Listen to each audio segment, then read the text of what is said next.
ঈদ তো চলেই আসছে। আর ঈদের দিন আমরা অনেক রকমের সেমাই রান্না করি। আর যদি সেমাইটাকে একটু অন্যরকম করে রান্না করা যায় তাহলে কেমন হয় বলেন তো? হ্যালো এভরিওয়ান, আসসালামু আলাইকুম। কেমন আছেন সবাই? আশা করছি ভালো আছেন। আমিও আলহামদুলিল্লাহ ভালো আছি। তো আজকে আপনাদের সাথে শেয়ার করব মজাদার একটি ডেজার্ট আইটেম, যেটা ঈদের দিন অথবা বাচ্চাদেরকে বা মেহমান আসলে বানালে সবাই খুব বেশি পছন্দ করবে। সেটা হচ্ছে সেমাইয়ের পুডিং। এত বেশি টেস্টি হয় এই রেসিপিটা, যেটা কিনা বানানোর পরে বোঝাই যাবে না যে আসলে এটা কি দিয়ে বানানো হয়েছে। এত বেশি মজাদার। তো আর কথা না বাড়িয়ে চলুন রেসিপিটা দেখে নেই। তো আমি প্রথমে একটি প্যান বসিয়ে দিয়েছি। প্যানে দিয়ে দিয়েছি ১ চা চামচের মতো ঘি। আর আমি এই ঘিতেই হচ্ছে আমি সেমাইটাকে ভেজে নিব। তো আমি হচ্ছে এখানে প্রায় ১.৫ থেকে ২ কাপের মতো সেমাই নিয়ে নিয়েছি, লাচ্চা সেমাই। অবশ্যই লাচ্চা সেমাই দিয়েই কিন্তু এটা বানাতে হবে। দেন হচ্ছে আমি আরও ১/২ চা চামচের মতো ঘি দিয়ে দিয়েছি। মোট আমি এখানে ১.৫ চা চামচ ঘি দিয়েছি। তারপর আমি হচ্ছে ভালো করে ভেজে নিয়েছি। একটু লাল, লাল করে অবশ্যই ভেজে নিতে হবে।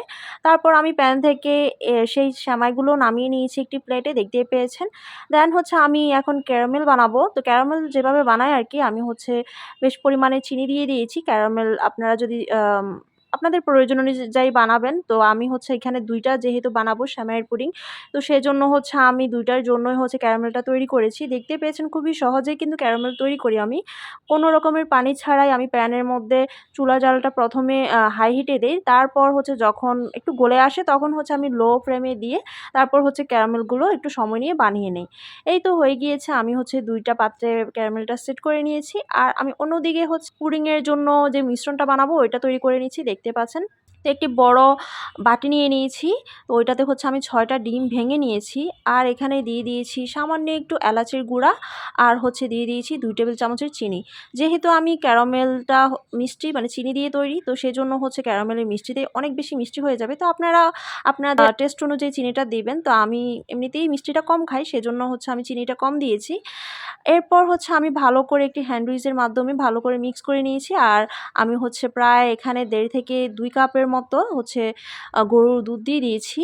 দিয়ে তারপর হচ্ছে ভালো করে হ্যান্ড উইচ দিয়ে মিক্স করে নিয়ে তারপর হচ্ছে আমি ছেঁকে নিয়েছি একটি ছাঁকনির সাহায্যে। দেখতেই পেয়েছেন। তারপর সেই সেট করে রাখা ক্যারামেলের উপরে হচ্ছে আমি দিয়ে দিয়েছি ভেজে রাখা সেই সেমাইটা। সেমাইটা দেওয়ার পর আমি ২ ভাগে ২ টাতেই দিয়ে দিয়েছি, দেখতেই পেয়েছেন। তারপর হচ্ছে আমি সেই পুডিংয়ের মিশ্রণটাও দিয়ে দিয়েছি। এর উপরে কিছু কিশমিশ আর বাদাম দিয়ে দিয়েছি, পেস্তা বাদাম আর কাজু বাদাম, আর হচ্ছে দিয়ে দিয়েছি কিশমিশ, সাজিয়ে দিয়েছি। তারপর হচ্ছে আমি ২ টাকে ২ জায়গায় হচ্ছে বেক করব, দেখতে পাচ্ছেন। আমি হচ্ছে একটা বড় পুডিং যেটা ওইটা হচ্ছে আমি ইনপায়ারে দিয়েছি, কারণ আমার গ্যাস ছিল না। আরেকটা হচ্ছে আমি রাইস কুকারে দিয়েছি। আমার এমন সময় গ্যাসটা চলে যায় যে কারণে হচ্ছে আমার ২ টাকে ২ জায়গায় দিতে হয়। যাই হোক, আর পুডিংটা যেভাবে বানাই সেভাবে হচ্ছে বানিয়েছি। পুডিংয়ের নিচে হচ্ছে আমি স্ট্যান্ড বসিয়ে আর হচ্ছে পানি দিয়েছি।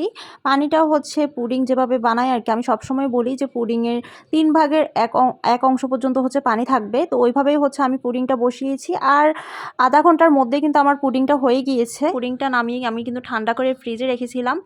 যেহেতু এখন রোজার মাস, আমি কিন্তু ইফতার করার পর এই পুডিংটা হচ্ছে নামিয়ে নেই। তো এই তো দেখতে পাচ্ছেন এই পুডিংটা মোল্ড আউট করার পর কতটা সুন্দর দেখাচ্ছে, মাশাআল্লাহ। খেতে কিন্তু অসম্ভব মজার হয় আর কি স্মুথ, মানে আপনারা দেখেই অবশ্যই বুঝতে পারছেন কতটা ইয়ামি হয়েছিল এই পুডিংটা। আপনারা অবশ্যই বাসায় একবার হলেও ট্রাই করবেন। আর ঈদের দিন এমন একটা সেমাইয়ের পুডিং হলে সবাই অনেক বেশি পছন্দ করবে। আর এটা খেয়ে কেউ বুঝতে পারবে না যে এটা সেমাই দিয়ে বানানো, এত বেশি মজা হয় এটা। নর্মালি পুডিংটা যতটা অনেক বেশি নরম তুলতুলে থাকে, এটা তুলতুলে হয় নাই, তবে এটা একটু কেক কেক ভাব, মানে খেতে অনেক বেশি মজা। এটাকে কেক পুডিংও বলা যায়, এত বেশি মজা হয়েছিল। তো মানে অন্যরকম একটা টেস্ট, অন্য লেভেলের একটা টেস্ট হয়েছে। মানে আপনারা যদি ট্রাই করেন তবেই বুঝতে পারবেন কতটা মজার হয়েছে। আর আপনার বাসায় যদি ঈদের দিন কেউ আসে আর এটা আপনি তাকে খেতে দেন, সে বারবার এই রেসিপিটার কথাই জিজ্ঞেস করবে যে এটা কিভাবে বানিয়েছে। এত বেশি মজাদার এই পুডিংটা। তো আশা করছি আপনাদের অনেক বেশি ভালো লাগবে। অবশ্যই বাসায় ট্রাই করবেন। আর ভালো লাগলে অবশ্যই লাইক, কমেন্ট আর একটি ফলো দিয়ে দিবেন। তো আজকের ভিডিওটি এই পর্যন্তই। সবাই খুব বেশি ভালো থাকবেন, সুস্থ থাকবেন আর আমার জন্য অনেক বেশি দোয়া করবেন। আল্লাহ হাফেজ।